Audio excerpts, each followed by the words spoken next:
Ukraine is working to assess Moscow's latest military technology after Russia fired a new type of missile last week on central Ukraine. Nick Paton-Walsh has the latest from Dnipro.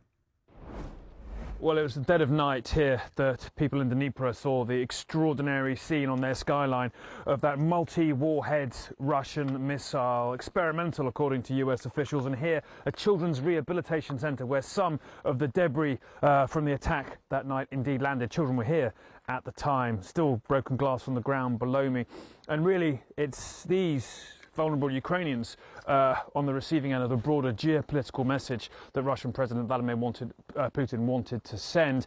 The parts of the debris of that missile on display to news agencies in Kiev today, a select amount. Clearly Kiev trying to show the world exactly what technology was used against them, and there is of course going to be a lot of forensic attention as to exactly what those missile parts indeed show.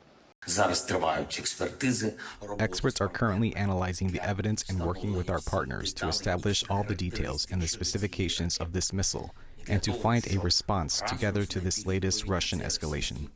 There appears to be a consensus. This was a hypersonic missile and it was one with multiple warheads, non-nuclear indeed.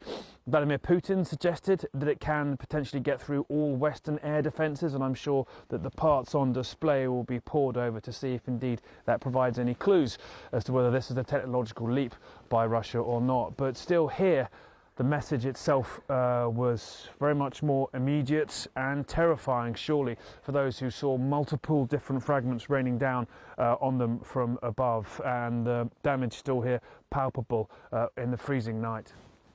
Nick Paton-Walsh, CNN, Dnipro, Ukraine.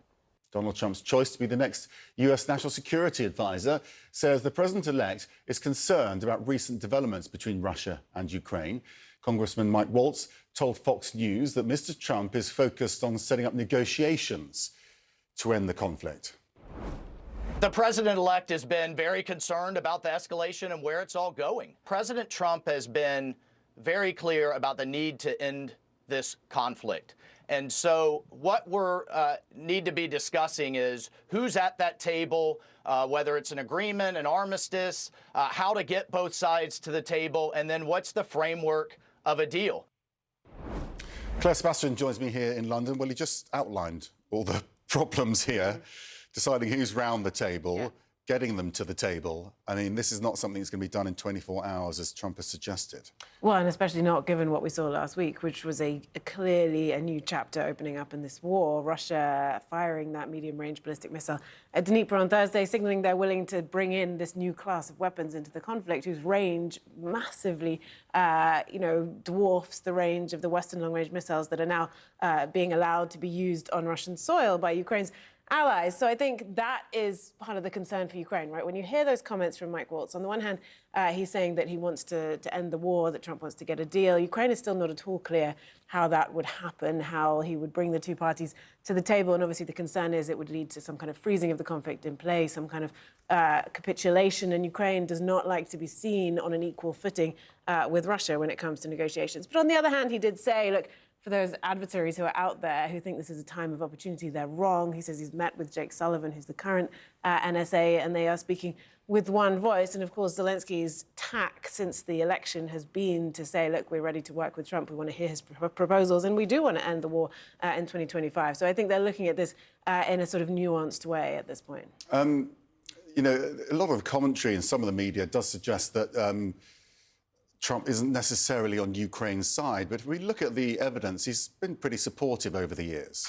Yeah, it's just not clear at this point, right? Zelensky said that he had a call with him over the summer and he was very supportive. Obviously, the rhetoric toughened, and in particular, it toughened when Zelensky was in the United States in September, and he started using that phrase about Zelensky being the greatest salesman. He comes to the US and goes back with 100 billion every time. I'm paraphrasing, but right.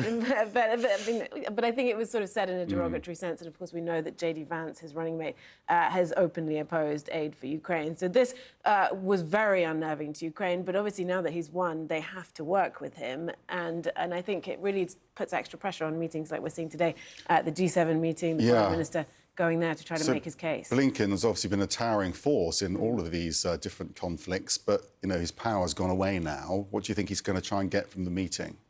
So I think, look, clearly the Biden administration is trying to front load as much aid as it can to buy Ukraine as much time as it can to tide it over in case the next administration pulls back. And we don't know right now who the next Secretary of State is going to be. It has to go through Congress and all of that. But, there are concerns that they might reduce aid. So I think that's one thing. The second thing that we're looking out for from this meeting is any progress on dispersing that $50 billion loan to Ukraine that's backed by those Russian sovereign assets. The G7 has agreed, the various different parties have agreed their contributions to it, and we had expected that that would come by the end of the year. That financially would put Ukraine on a much surer footing going into the next US administration. Claire Sebastian, thank you.